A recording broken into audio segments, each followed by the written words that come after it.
오늘 말씀은 마가복음 3장 7절에서 12절까지 말씀입니다. 마가복음 3장 7절에서 12절까지 말씀입니다. 저 먼저 여러분 한 절 교독하겠습니다. 저부터 읽겠습니다. 예수께서 제자들과 함께 바다로 물러가시니 갈릴리에서 큰 무리가 따르며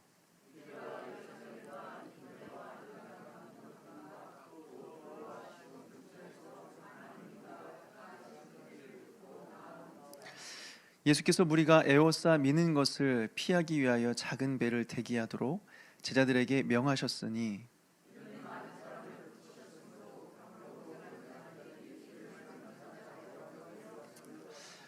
더러운 귀신들도 어느 때든지 예수를 보면 그 앞에서 엎드려 부르짖어 이르되 당신은 하나님의 아들이니이다 하니 예수께서 자기를 나타내지 말라고 많이 경고하시니라. 아멘. 한번 기도하겠습니다. 하나님 아버지, 오늘도 우리를 부르시고 하나님 앞에 예배할 수 있도록 은혜를 베풀어 주심을 감사드립니다. 이 시간 꼭 우리에게 필요한 말씀이 증거되게 하시고 또 이 말씀을 통하여서 우리가 하나님을 깊이 만나며 또 은혜의 힘을 얻어 늘 주의 말씀에 순종하며 살아가는 우리 모두가 될 수 있도록 도와주시옵소서. 감사를 드렸고 예수님의 이름으로 기도하옵나이다. 아멘. 오늘 우리가 함께 읽은 이 본문은요, 예수님의 1차 갈릴리 사역의 마지막 부분입니다. 그리고 예수님의 1차 갈릴리 사역의 마지막 그 장소는 갈릴리 바닷가였습니다. 그런데 왜 하필이면 그 마지막 장소가 바닷가였을까? 그 이유는 앞에 본문에서 우리가 찾아볼 수 있는데요, 예수님께서는 안식일에 손마른 자를 고쳐주셨습니다.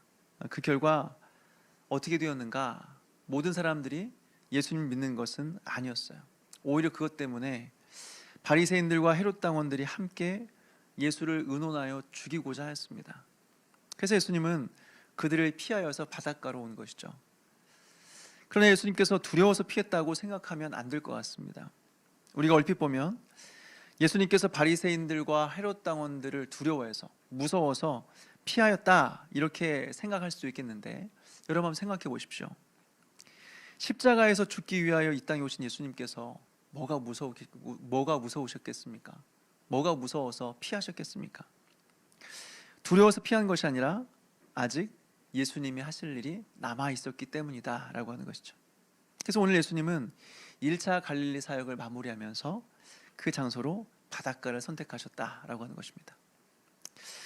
여기서 먼저 우리가 중요한 부분을 한번 생각하게 되는데요, 예수님을 직접 눈으로 보고 그 기적을 체험했다고 할지라도 모든 사람들이 믿는 것은 아니다 라고 하는 것입니다. 저는 어릴 때 모태신앙으로 자라왔습니다. 그럼에도 불구하고 믿음이 안 생겨요. 믿고 싶은데 믿음이 안 생겨요.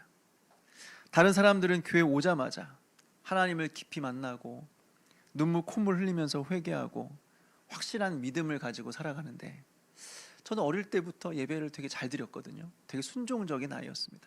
그런데도 믿음이 안 생겨요. 그러다가 성경을 읽으면서 그런 생각을 했습니다. 내가 구약에 태어나서 홍해 바다를 한번 건넜다면, 하늘에서 떨어지는 만나를 한번 봤더라면, 구름과 불기둥을 한번 경험해 봤다라면 내가 예수님을 잘 믿을 수 있었을 텐데, 아니면 예수님 당시에 태어나서 예수님을 눈으로 한 번만이라도 본 적이 있었더라면, 예수님의 기적을 경험해 보기라도 했다라면 내가 진짜 예수님 잘 믿고 진짜 하나님을 위해 살 수 있었을 텐데 라는 마음이 있었습니다. 근데 여러분, 이런 생각이 맞을까요? 진짜 기적을 경험하면 우리에게 흔들리지 않은 굳건한 믿음이 생기는 것일까요? 성경을 보게 되면 출애굽 때 10가지 재앙을 보고 홍해를 건넜던 그 기적을 경험한 사람들도 믿음이 없으므로 다 광야에서 죽었습니다. 또 오늘 성경은 어떻습니까? 예수님을 직접 눈으로 보고 그분의 기적을 목격했음에도 불구하고, 예수님의 기적을 경험했음에도 불구하고 예수님을 죽이겠다고 모의를 하고 있는 것이죠. 또 저는 예전에 기도의 응답에 굉장히 집착을 했던 적이 있었습니다. 기도의 응답을 많이 받으면 확실한 믿음이 생기고 하나님을 마음껏 따를 수 있겠다 이런 생각을 한 것이죠. 근데 어떻게 되었을까요? 실제로 기도할 때마다 기도가 끝나기가 무섭게 기도의 응답을 받았던 때가 있었습니다. 10개를 기도를 하면 다음날 10가지가 다 이루어지는 그런 경험들을 할 때가 있었습니다. 그런데 그런 기도의 응답을 받으니까 무슨 생각이 들었는가? 확실한 믿음이 생기고 하나님 살아계신다 하면서 기쁘게 감사하게 살았던 것이 아니라 오히려 더 의심이 생기더라고요. 이거 우연이 된 거 아니야? 이거 기도 안 해도 될 거를 내가 괜히 기도해서 응답받았다고 착각하는 거 아니야? 이런 생각이 들더라고요. 여러분, 기적은 우리의 믿음을 강화하는 데 도움이 될 수도 있을지 모르겠지만 기적만으로는 우리 안에 믿음이 생기는 것은 아닙니다. 오히려 믿음은 들음에서 나는 것이죠. 다시 말해서 믿음은 하나님의 말씀을 통해서 생기는 것이지 기적을 통해 생기는 것은 아니다라고 하는 것입니다. 그래서 여러분, 우리 안에 믿음이 없다고 생각될 때, 또 우리에게 흔들리는 의심이 있다고 생각될 때 기적을 구하는 것이 아니라 하나님의 말씀을 듣는 자리에 머물러 있게 되기를 바랍니다. 그리고 말씀을 듣고 깨닫는 은혜를 하나님께서 허락해 달라고 그렇게 간구하는 저와 여러분 되시기를 주님의 이름으로 축원합니다. 어쨌든 겉으로 보기에 예수님의 1차 갈릴리 사역은 좀 실패한 것처럼 보여요. 왜냐하면 예수님의 사역으로 인해서 사람들이 고침을 받고 그분의 가르침에 놀라기도 했지만 예수님에 대하여 거부감을 느끼고 예수님을 죽이려고 하는 사람들이 나타났기 때문에 그렇습니다. 그래서 결국 예수님은 도망가는 신세가 되었기 때문이죠. 그래서 여러분, 우리가 기억해야 될 것이 있습니다. 사람들이 우리를 싫어하고 우리가 하는 일을 반대한다고 해서 그것이 꼭 실패는 아니다라고 하는 것입니다. 우리는 어떤 일을 함에 있어서 모든 사람들이 동의를 해주지 않을 때가 있습니다. 또 모든 사람들이 나를 좋아해 주지 않을 수도 있죠. 뿐만 아니라 나를 향하여 손가락질하고 비난하는 사람들이 있을 수도 있습니다. 그것 때문에 너무 괴로워서 잠을 못 잘 때도 있죠. 그런데 여러분, 그것이 곧 실패를 의미하는 것은 아닐 수 있다라고 하는 것입니다. 오늘 성경을 보십시오. 비록 예수님을 반대하고 죽이려는 사람들이 있었습니다. 그런데 모두가 그렇게 했을까요? 아니죠. 예수의 소문은 이스라엘 전체에 퍼졌고 그 소식을 듣고 훨씬 더 많은 사람들이 예수님을 따랐다라고 하는 것입니다. 어떤 사람들일까요? 8절 한번 읽어보겠습니다. 8절 시작. 유대와 예루살렘과 이두메와 요단강 건너편과 또 두로와 시돈 근처에서 많은 무리가 그가 하신 큰 일을 듣고 나아오는지라. 아멘. 이 지역을 지도상으로 보게 되면요, 유대와 예루살렘과 이두메는 이스라엘의 남쪽 아래쪽에 위치하고 있습니다. 그리고 요단강 건너편은 이스라엘의 동쪽을 의미하고 있고요, 또 두로와 시돈은 이스라엘의 북서쪽에 위치하고 있습니다. 그러니까 이스라엘 전체에서 예수님의 소문을 듣고 예수님을 보기 위해 이 바닷가로 몰려들었다라고 하는 것이죠. 다시 말해서 몇몇 사람들은 예수님을 죽이려고 하고 비난하고 있었지만 훨씬 더 많은 사람들이 예수님을 쫓고 있었다라고 하는 것이죠. 그런데 우리는 어떻습니까? 한두 사람의 말이나 평판에 너무나 예민하게 귀를 기울이는 것입니다. 그리고 그 말에 쉽게 흔들리는 것이죠. 왜요? 모든 사람들이 다 그렇게 생각할 거다. 저 사람만 나를 미워하고 비난하는 게 아니라 모든 사람들이 다 나를 미워하고 비난할 것이다. 그런 생각이 드는 것이죠. 그래서 마음속에 두려운 마음이 들어요. 그리고 나는 실패했다 생각이 드는 것이죠. 그러나 여러분, 중요한 것은 사람들의 반응이 아니죠. 이것이 과연 하나님의 뜻인가? 이것이 하나님께서 기뻐하는 것인가? 이것이 훨씬 더 중요한 거죠. 다시 말해서 사람들의 반응과 평가가 곧 하나님의 뜻을 대변하는 것은 아니다라고 하는 것입니다. 그럼 여러분, 우리가 주님의 일을 감당하다가 여러 사람들의 반대와 비난에 부딪힐 때마다 사람들의 말과 반응에 귀를 기울이는 것이 아니라 하나님의 말씀 앞에서 먼저 하나님의 뜻이 무엇인지를 분별하는 그런 저와 여러분 되시기를 주님의 이름으로 축원합니다. 그런데 여러분, 이것이 하나님의 뜻인지 우리가 어떻게 알 수 있을까요? 이것이 하나님의 뜻이다, 하나님께서 기뻐하시는 것이다, 어떻게 알 수 있을까요? 하나님의 뜻이 확실하고 하나님께서 기뻐하신 일이 분명하다라고 한다면 하나님께서 우리에게 사인을 주십니다. 그 사인이 무엇이냐? 먼저는 우리 마음 안에 기쁨과 평안함을 주십니다. 또 외부적으로는 형통함과 열매를 주신다라고 하는 것이죠. 하나님의 뜻이 아니면 우리 마음 가운데 찾아오는 것은 가장 먼저 불안함입니다. 두려운 마음과 또 때로는 의심이 생깁니다. 이것이 맞나? 이렇게 하는 게 옳은 것인가? 계속해서 의심이 드는 것이죠. 그리고 불안한 마음이 드는 것입니다. 그리고 모든 일들을 할 때마다 모든 일들이 다 막혀요. 무슨 일을 할 때마다 장애물들을 만나게 되는 것입니다. 그래서 아무것도 할 수 없는 상태에 이르게 되는 거죠. 무엇보다 우리가 아무리 열심히 노력하고 애를 써도 나타나는 열매가 하나도 없습니다. 아무런 열매도 나타나지 않는다는 것이죠. 그런데 하나님의 뜻이라고 한다면 내 안에 기쁨과 평안함이 있습니다. 그리고 외부적으로는 형통함과 열매가 나타난다라고 하는 것이죠. 이것이 바로 하나님의 뜻이에요. 우리가 하나님 뜻 가운데 있을 때 주시는 하나님의 사인이다라고 하는 것입니다. 오늘 본문을 한번 보십시오. 오늘 예수님은 바리새인들과 헤롯 당원들의 위협으로 인해서 도망가는 신세가 되었습니다. 그 당시에 바리새인들과 헤롯 당원들은 인원이 소수이긴 했지만 굉장히 영향력 있는 사람들이었습니다. 그런데 예수님은 이것 때문에 괴로워하거나 슬퍼하지 않으셨어요. 이것 때문에 낙심하지 않으셨습니다.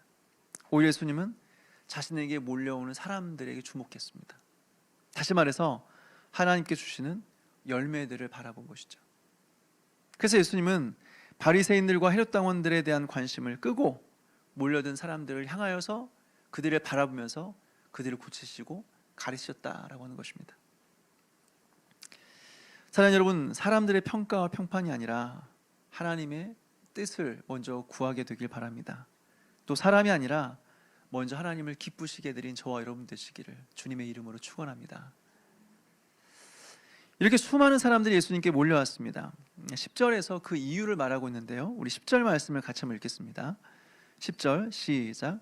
이는 많은 사람을 고치셨으므로 병으로 고생하는 자들이 예수를 만지고자 하여 몰려왔음이더라. 아멘. 여러분, 그 당시에 많은 사람들이 예수님을 따랐는데요, 가장 큰 이유가 병으로 고생하던 자들이 예수님의 치유하심을 기대하며 예수님께 나아왔다라고 하는 것입니다.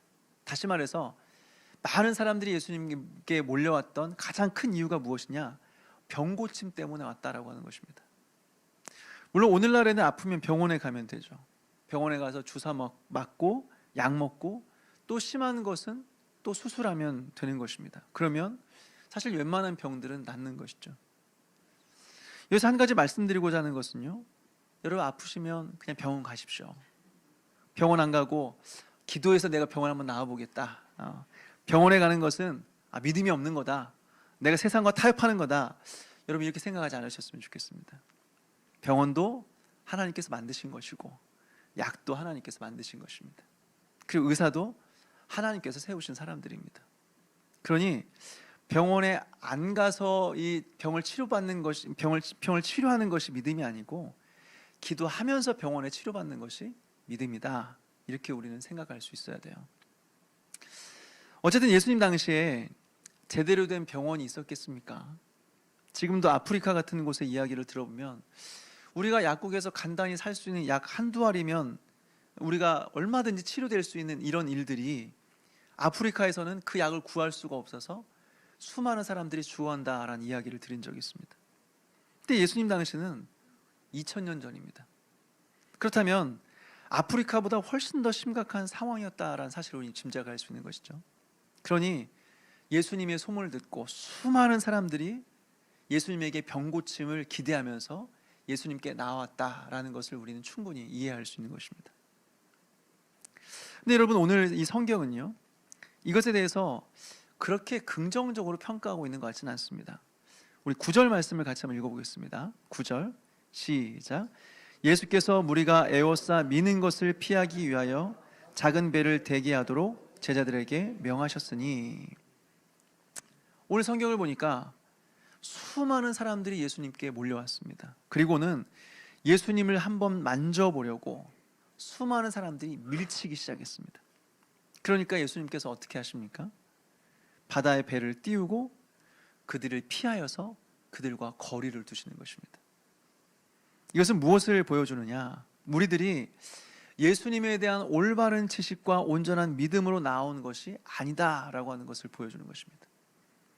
그들은 자신들의 죄를 용서하시고 구원하시고 영원한 생명을 주시기 위한 구원자로서 예수님을 기대하는 것이 아니고 지금 당장의 문제 해결하려고, 지금 당장의 육체적인 질병의 고통의 문제를 해결하고자 예수님께 나왔다라고 하는 것입니다.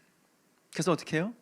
예수님의 말씀을 듣기보다는, 예수님의 말씀에 집중하기보다는 어떻게 해서든지 예수님의 옷자락 한번 만져보려고 몰려들면서 서로 밀치면서 예수님을 애워싸고 있는 것입니다.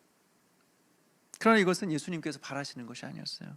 그들은 예수님이 누구신지에 대한 정확한 지식도 없었고 예수님을 향한 진실된 믿음도 없었다라고 하는 것입니다. 그저 자신의 문제 한번 해결해 보겠다고 올 예수님을 찾아오는 것입니다. 여러분, 우리 또한 이럴 때가 있지 않습니까? 예수님께 나오는데, 예수님을 의지하는데 예수님께 대하여 기대하는 것이 도깨비 방망이나 아니면 요술램프 진이를 기대하면서 예수님께 나오지 않습니까? 물론 우리의 문제를 해결하기 위해서 예수님께 나아오는 것은 잘하는 것입니다. 그것이 뭐가 문제가 될 수 있겠습니까? 왜 예수님께서 우리의 고통과 문제에 관심이 없으시겠습니까? 근데 문제는 나의 문제를 해결할 수만 있다면, 지금의 고통을 해결할 수만 있다면 그것이 예수든 부처든 상관이 없는 것입니다. 내 문제를 해결할 수만 있다면 누구든지 의지할 수 있는 것이죠. 여러분, 이것은 진정한 믿음이 아닌 것입니다. 오늘 성경은 이 부분을 우리에게 강조하고 있는 것이죠. 특별히 이어서 귀신 들린 자가 등장하는데요, 오늘 본문은 이 귀신 들린 자의 상태에 주목하고 있지 않습니다. 얼마나 힘든지, 얼마나 고통받고 있는지가 아니라 이 귀신 들린 자의 고백에 주목을 하고 있습니다. 우리 11절 말씀 같이 한번 읽어볼까요? 11절 시작. 더러운 귀신들도 어느 때든지 예수를 보면 그 앞에 엎드려 부르짖어 이르되 당신은 하나님의 아들이니이다 하니. 여기서 보니까 귀신들이 예수님을 향하여서 뭐라고 말하느냐? 당신은 하나님의 아들입니다 라고 고백하고 있습니다. 당신은 하나님의 아들입니다. 사실 하나님을 가리키는 명칭이 다양하듯 성경은 예수님에 대해서도 다양하게 이 묘사를 하고 있습니다. 예를 들어서 선한 목자, 생명의 떡, 길, 진리, 생명, 다양하게 이 설명을 하고 있죠. 근데 귀신들은 예수님을 향하여서 하나님의 아들입니다 라고 고백하고 있는 거예요. 이 하나님의 아들이라는 것 도대체 어떤 의미가 있을까요? 성경을 보게 되면 특별히 마가복음에 있어서 예수님께서 하나님의 아들이다 라는 이 사실에 굉장히 주목하고 있습니다. 마가복음 1장 1절은 이렇게 시작하죠. 하나님의 아들 예수 그리스도의 복음의 시작이다 라고 시작합니다. 또 마가복음 15장을 보게 되니까요, 예수님의 십자가의 죽음을 이 지켜보던 이방인 백부장이 마지막 이렇게 고백을 합니다. 우리 마가복음 15장 39절 말씀을 찾아서 읽어볼까요? 마가복음 15장 39절 말씀입니다.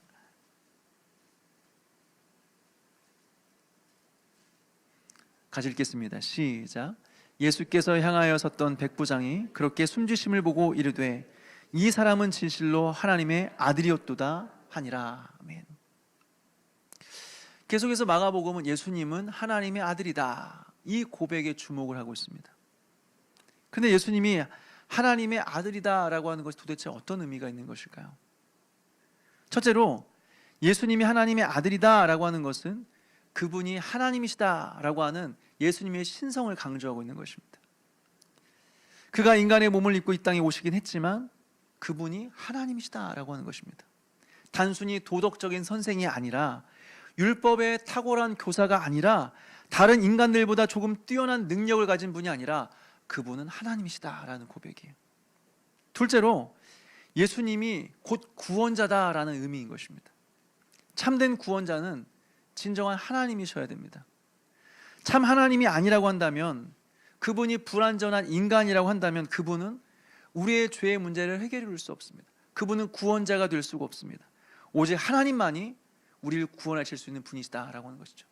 그러니 예수님께서 하나님이시다라고 하는 의미는 예수님께서 곧 우리의 구원자다라는 의미가 있습니다. 근데 문제는 이 고백을 누가 하느냐? 다른 사람이 아니라 귀신들이 고백하고 있는 것입니다. 예수님이 하나님이시며 구약에서 예언한 인간의 죄의 문제를 해결하시고 영원한 생명을 주실 진정한 구원자다라고 하는 고백, 이 고백을 오늘 귀신들이 하고 있는 것입니다. 어떻게 이런 것이 가능할까요? 어떻게 귀신들이 이런 고백을 할 수 있을까요? 야고보서 2장 19절에 보니까 이렇게 말하고 있습니다. 네가 하나님은 한 분이신 줄 믿느냐? 잘 하는도다. 귀신들도 믿고 떠느니라 라고 말하고 있습니다. 성경에 보니까 귀신들도 하나님을 알고 있대요. 그리고 귀신들도 하나님을 믿고 있대요. 이것을 성경은 가르쳐주고 있는 거예요. 이것은 우리에게 적어도 두 가지 사실을 가르쳐주고 있어요. 첫 번째로 예수님이 하나님의 아들이라는 사실을 귀신들도 알고 믿고 고백하고 있는데 무리들과 바리새인들은 그렇지 못하다라고 하는 것입니다. 귀신들도 하나님의 아들이다, 예수님은 하나님의 아들이라고 고백하고 있는데 예수님을 따르는 무리들과 바리새인들은 그렇게 하지 않았다는 것입니다. 특별히 바리새인들은 어떤 사람들이에요? 성경의 해박한 지식을 가지고 있는 사람들입니다. 하나님께서 명령하신 율법을 어떻게 해서든지 잘 지켜보려고 애를 쓰는 사람들이 바로 바리새인들이에요. 그런데 그들이 지금까지 연구하고 보았던 성경이 말하고 있는 그 율법이 가리키고 있는 예수 그리스도가 이 땅에 오셨음에도 불구하고 그 예수님을 알아보지 못하는 것입니다. 그리고 오히려 그 예수님을 죽이려고 모의하고 있는 것입니다. 이것은 우리에게 중요한 사실을 가르쳐줘요. 우리가 성경을 아무리 많이 읽고 아무리 많이 알고 있다고 할지라도 이 말씀이 의미하는 바를 모를 수 있다라고 하는 것입니다. 아무리 성경이 많이 읽고 공부했다고 할지라도 이 성경을 통하여서 예수가 하나님의 아들이라는 사실을 믿지 못할 수도 있다라고 하는 것이죠. 마가복음을 보게 되면 예수님이 하나님의 아들이라는 고백을 누가 하는 줄 아십니까? 이스라엘 백성들, 예수님을 따르는 자들을 통해서 고백되는 것이 아니라 귀신들이 고백하거나 아니면 아까 우리가 읽었던 이 이방인 백부장이 예수님을 향하여 그는 하나님의 아들이었도다 라고 고백하는 것입니다. 자신의 민족들을 위해서 이스라엘 백성들에 의해서 고백되는 것이 아니라 다 다른 사람들에 의해서 이것이 고백되었다라고 하는 거죠. 그래서 우리는 성경을 읽고 말씀을 들을 때마다 성령께서 친히 우리의 눈을 열어주셔서 이 말씀이 의미하는 바를 깨달을 수 있도록, 무엇보다 성경에서 말하고 있는 예수가 하나님의 아들이시다, 예수가 하나님이시다, 예수가 구원자이시다 라는 사실을 분명히 알고 믿을 수 있도록 성령께서 친히 우리의 눈을 열어주도록 그렇게 간구하는 그런 저와 여러분 되시기를 주님의 이름으로 축원합니다. 둘째로 귀신들이 갖고 있는 믿음, 그 이상의 믿음이 우리에게 필요하다라는 사실을 가르쳐주고 있어요. 귀신들도 예수님께서 하나님의 아들이라는 사실을 알고 있었습니다. 그런데 그 믿음 때문에 구원에 이르렀습니까? 아니죠. 그들에게 믿음이 있다고 할지라도, 예수님을 향한 지식이 있었다고 할지라도 마지막 날 저주를 받아서 지옥에서 영원한 형벌을 받게 된다라고 하는 것이죠.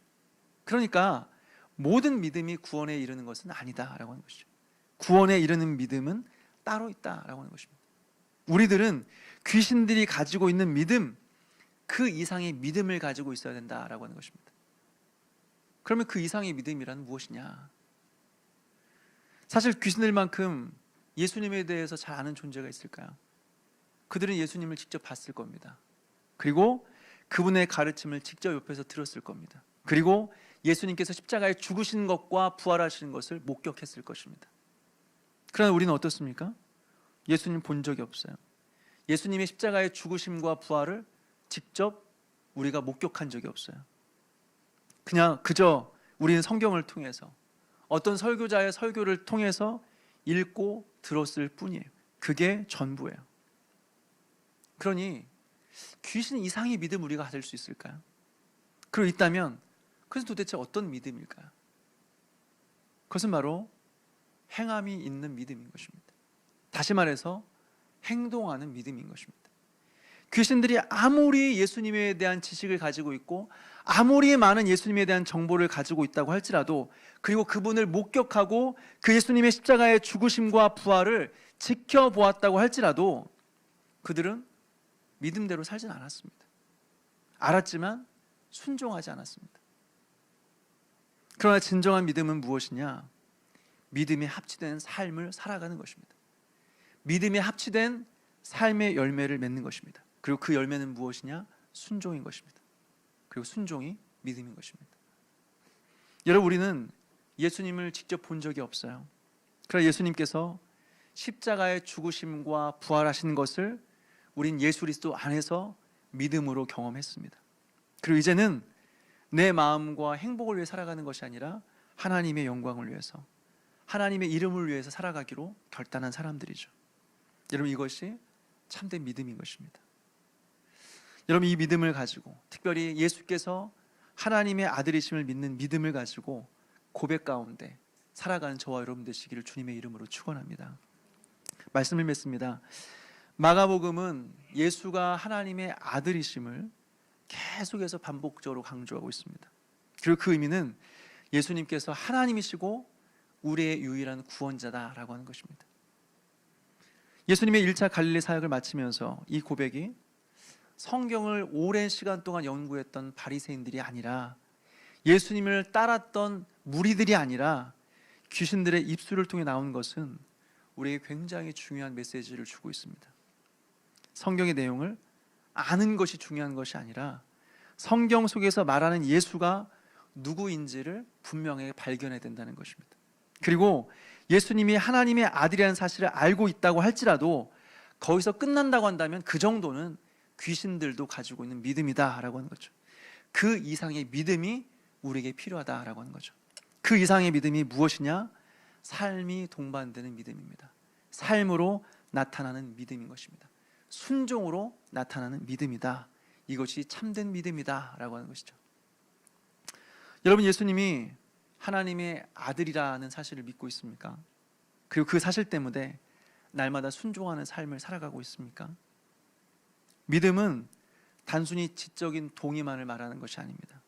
그것에 대해서 딱히 나는 반대하지 않는다, 이 정도가 믿음이 아닙니다. 거기에 우리의 삶을 결부시키고 그에 맞는 삶을 살아갈 때 그것이 믿음이다라고 말할 수 있는 것이죠. 예전에 새가족 교육을 한 적이 있었습니다. 그때 어떤 형제가 저에게, 그 형제에게 제가 질문한 적이 있습니다. 베드로의 신앙 고백에 대해서 배우는 시간이었는데요, 제가 질문했습니다.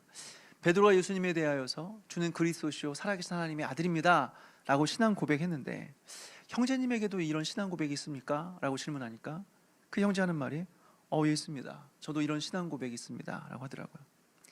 그래서 제가 질문했어요. 그렇다면 형제님은 그 신앙 고백대로 살아가십니까? 라고 했더니 아니요, 그렇게 살지 못합니다. 그래서 왜 그렇게 살지 못할까요? 라고 질문하니까 그 형제가 했던 말이 있어요. 그렇게 살지 않아도 하나님께서 혼내시지 않으시니까요 라고 말하더라고요. 사실 이것이 그 형제만의 문제일까요? 혹시 이것이 우리의 모습은 아닙니까? 아는데, 그렇게 살아야 된다는 것이 옳다는 것을 알면서도 그렇게 살지 못하면 살아가고 있는 것. 왜 살지 못하는가? 그렇게 살지 못해도 당장 하나님께서 징계하지 않을 것을 알기 때문에, 그렇게 살지 않아도 당장 하나님께서 우리를 책망하지 않을 것을 알기 때문에 그저 그렇게 살아가는 거죠. 알면서도 믿음대로 살지 않는 거죠. 오늘 이 말씀 앞에서 우리에게 참된 믿음이 있는지를 돌아보았으면 좋겠습니다. 만약 우리 안에, 우리의 삶에 회개와 순종의 열매가 계속해서 나타나고 있다면 너무나 감사한 거죠. 우리에게 진짜 믿음이 있다는 분명한 증거일 것입니다. 근데 그렇지 않다고 한다면 우리 안에 참된 믿음을 하나님께 허락하도록 기도했으면 좋겠습니다. 그래서 막연한 그 믿음에 대한 막연한 기대감이 아니라 확실한 구원의 확신의 즐거움과 확실한 천국의 소망을 가지고 살아가는 그런 은혜가 저와 여러분에게 있게 되기를 주님의 이름으로 축원합니다.